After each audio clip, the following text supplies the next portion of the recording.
Hello everyone. Are you looking for the evidence and analysis you need when writing about the character Benvolio? Well, look no further. The evidence videos provide you with all the information you need to help you achieve the very highest marks when being asked to explore Benvolio in the tragic play Romeo and Juliet.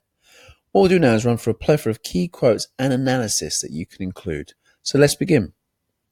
The name Benvolio literally means goodwill. Therefore, he is a character who reflects a calming, peaceful manner. Put up your swords, you know not what you do. Benvolio is trying to calm the brawl and restore peace to Verona. The Lex's fools indicates that the character sees their behaviour as foolish and one that needs altering. You know not what you do also highlights that the character can see the implications for such events and tries to act upon it, which is why Romeo keeps his marriage secret from him. The line also mirrors the words of Christ on the cross, so therefore Benvolio is the peacekeeper in this play. Examine other beauties.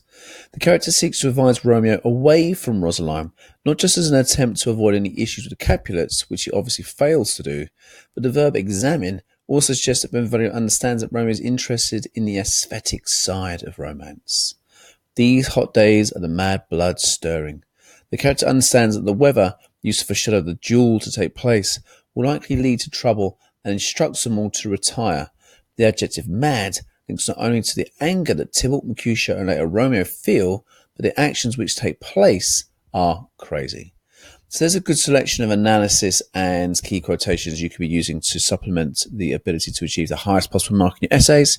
It's now up to you to be practicing using them. So thank you and good luck.